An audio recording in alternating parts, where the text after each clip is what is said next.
Kolkata night রাইডার্সের জন্য খুশির খবর চলে এসেছে। কলকাতা নাইট রাইডার্স সেই বড় প্লেয়ারকে সাইন করে নিয়েছে এবং সেই বড় প্লেয়ারকে তাদের দলে নিয়ে নিয়েছে এবং সিগনেচার ব্ল্যাঙ্ক চেক সিগনেচার করে দিয়েছে কলকাতা নাইট রাইডার্স যে সূর্য কুমার যাদব তাদের টিমে চলে এসেছে এবং সূর্য কুমার যাদব তার টিমে চলে এসেছে কলকাতা নাইট রাইডার্স দলে। যে টিম থেকে কেরিয়ার শুরু করেছিল সূর্য কুমার যাদব সেই টিমে আবারও ফিরে চলে এসেছে। সে তার খারাপ সময়ে কলকাতা নাইট রাইডার্স চলে এসেছে এবং কলকাতা নাইট রাইডার্স তার খারাপ সময়ে পাশে ছিল।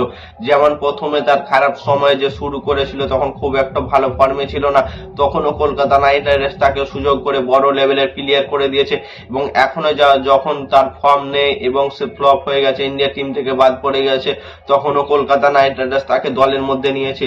তোমরা বলতে পারো যে সূর্য কুমার যাদব তো এখন ফ্লপ, প্রত্যেকটা ম্যাচে ফ্লপ যাচ্ছে, খেলতে যাচ্ছে না, চিংগাম চাওয়াচ্ছে, কিছু করতে পারছে না সূর্য কুমার যাদব।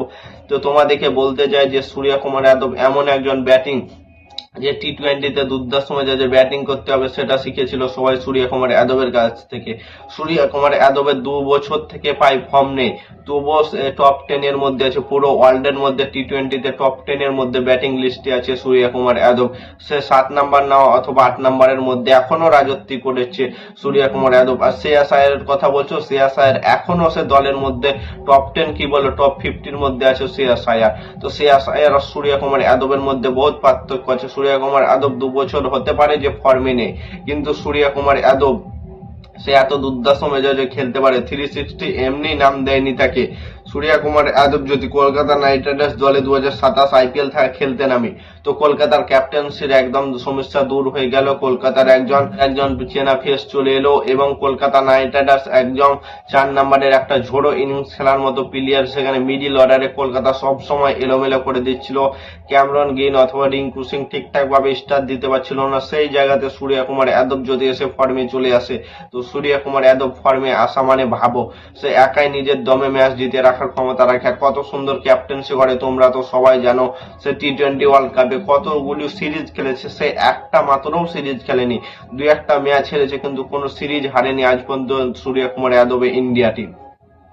সূর্য কুমার যাদবকে ইন্ডিয়া টিম থেকে বাদ দেও আমার মনে হয় খুব ভুল হয়েছে, কারণ শ্রেয়াস আয়ার সে তোমার টিমে ছিল না, সে কোথা থেকে এসে একদম পুরোপুরি প্রথমেই ক্যাপ্টেন্সি করে দাও। এতে দলের মতভেদ হবে এবং দলের মধ্যে মিল থাকবে না এবং তোমার টিম উইনিং থেকে বহুত দূরে যেতে পারে শ্রেয়াস আয়ার ক্যাপ্টেন্সিতে এবং সূর্য কুমারের ক্যাপ্টেন্সিতে সবাইকে চান। সূর্য কুমার একটা ভালো কথা বলেছিল বরুণ চক্রবর্তীকে নিয়ে, যে বরুণ চক্রবর্তী হচ্ছে চ্যাম্পিয়ন বলার, সে যখন এতদিন ধরে ভালো বল করেছে তাকে আগারও চান্স দেওয়া দরকার। সে কয়েকটা ম্যাচে ফর্ম না থাকতে পারে, প্রত্যেকটা প্লেয়ার প্রত্যেকটা ম্যাচে যে 2-3টে করে উইকেট নেবে সেটা কোনো ব্যাপার না, আজ খেলতে পারেনি কাল খেলবে, এইরকম ভাবে বরুণ চক্রবর্তীকে প্রায় প্রত্যেকটা ম্যাচে টি-20 ওয়ার্ল্ড কাপে চান্স দিয়েছিল সূর্য কুমার যাদব এবং অভিষেক শর্মাকেও সেম।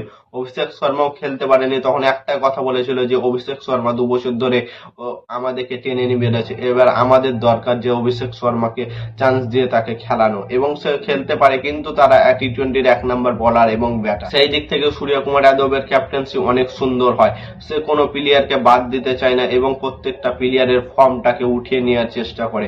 তো সূর্য কুমার যাদব কলকাতা নাইট রাইডার্স দলে 2027 আইপিএলে আশা করি খেলতে নামবে, দেখবে এবং তোমাদের মতামত কমেন্ট করে জানাবে যে সূর্য কুমার যাদবকে কলকাতা নাইট রাইডার্স নেওয়া কি ভুল হলো না ঠিক হলো। আর নতুন কোনো আইপিএল অথবা ক্রিকেটের কেকেআরের ভিডিও দেখতে হলে চ্যানেলটাকে সাবস্ক্রাইব এবং ফলো করতে ভুলো না। ততক্ষণের জন্য টাটা, বাই বাই, জয় হিন্দ।